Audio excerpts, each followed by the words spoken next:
পাচ্ছেন যে এত দীর্ঘ সময় অপেক্ষার পরে মানুষ কিন্তু ক্লান্ত না হয়ে এখনো তার সামনে দিয়ে যাচ্ছেন এবং সেনাবাহিনীর একটা বিশেষ শাখা কিন্তু আসলে তারেক রহমানের যে তার মায়ের কাছে যাবার পথ তা পরিষ্কার রাখার জন্য সাধারণ মানুষকে দুদিকে চাপিয়ে দিচ্ছেন এবং মানুষও কিন্তু খুব সুশৃঙ্খলভাবে সেনাবাহিনীর সেই নির্দেশ মেনে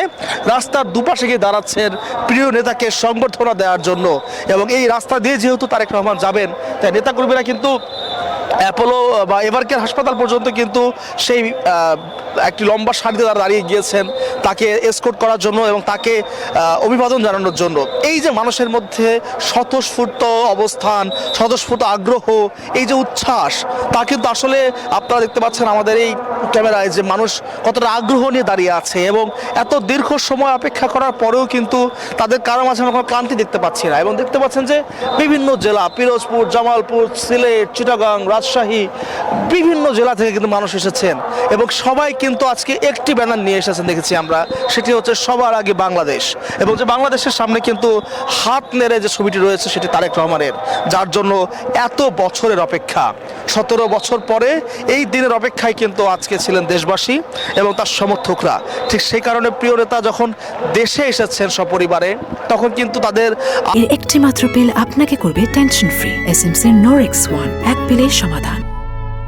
আনন্দ উল্লাস তাদের স্লোগানে মুখরিত হয়ে উঠেছিল এই আশপাশ এবং তার একটি বড় অংশ কিন্তু এই বসুন্ধরা আবাসিক এলাকার ভেতরে অবস্থান করছিলেন। তারা যেহেতু জানেন যে জনাব তারেক রহমান কিন্তু আজকে সমাবেশ স্থল থেকে সরাসরি তার মায়ের কাছে ছুটে যাবেন এবং আমরা জানতে পেরেছি এই মুহূর্তে তিনি কিন্তু সভাস্থল থেকে গাড়িতে উঠেছেন তার মায়ের কাছে ছুটে আসার জন্য এবং তিনি কিন্তু এই রাস্তা দিয়েই তার মায়ের কাছে ছুটে যাবেন বলে জানতে পেরেছি আমরা। ঠিক সেই কারণে তার অনুসারীরাও কিন্তু তার গাড়িকে রাস্তা করে দেওয়ার জন্য রাস্তার দুপাশে দাঁড়িয়ে যাচ্ছেন, এক ধরনের সম্মান প্রদর্শন, ভালোবাসা প্রদর্শনের জন্য তারা দাঁড়িয়ে যাচ্ছেন এবং তাদের সবার হাতে কিন্তু দেখতে পাচ্ছি আমরা বিএনপির পতাকা, বিভিন্ন রকম ব্যানার, ফেস্টুন, অনেকে আবার